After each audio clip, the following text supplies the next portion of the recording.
So, Joseph Mathai, here, unfortunately or fortunately, we're talking about caste-based politics.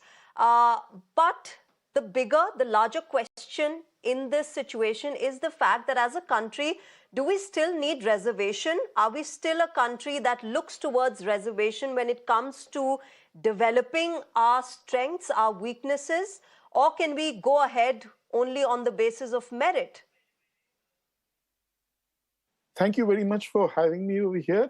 And I would like to welcome the rare consensus that we have seen over here behind the question of reservation, and especially in the context of Bihar. So we should also recognize that India is one of those rare countries which have placed affirmative action very much in the constitution and it's legal. So there's a strong tradition for affirmative action in India, which we need to quite clearly, as the demand is there, we need to carry it forward. But let us also recognize some of the limitations of reservations. So reservations have been very beneficial for many individuals and their households. But that benefit has not translated to those communities as a whole. And this was very much in the mind of Ambedkar ji and the other writers of our constitution.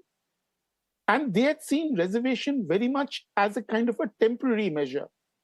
In the directive principles, they had set out this whole path towards creating social and economic justice for all, a kind of society in which reservations would not be needed.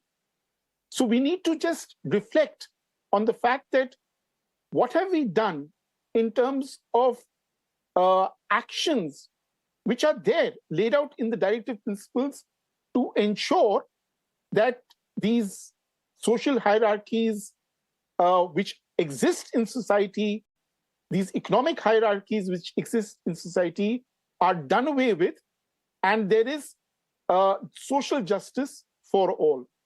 Have we done that, Joseph Mathai? On ground, have we looked away from the realities of caste bifurcations, caste divisions?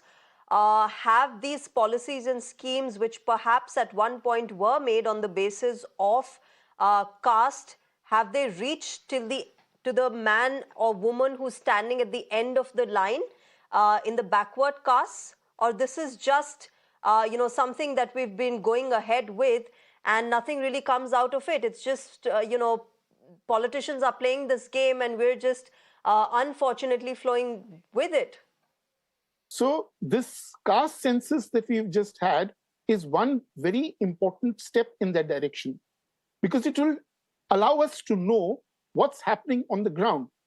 And these kind of censuses have been a demand of many communities, and there's also been a demand of having a reservation within reservation to be able to reach, as you very rightly put, those people who have not been able to, who have not been reached. But what I'm talking about is there is a need to move beyond the issue of just reservations, because we please need to recognize that with the job market shrinking and the fact that reservations are not there, job reservations are not valid in the fast increasing private sector, we need to recognize those kind of limitations.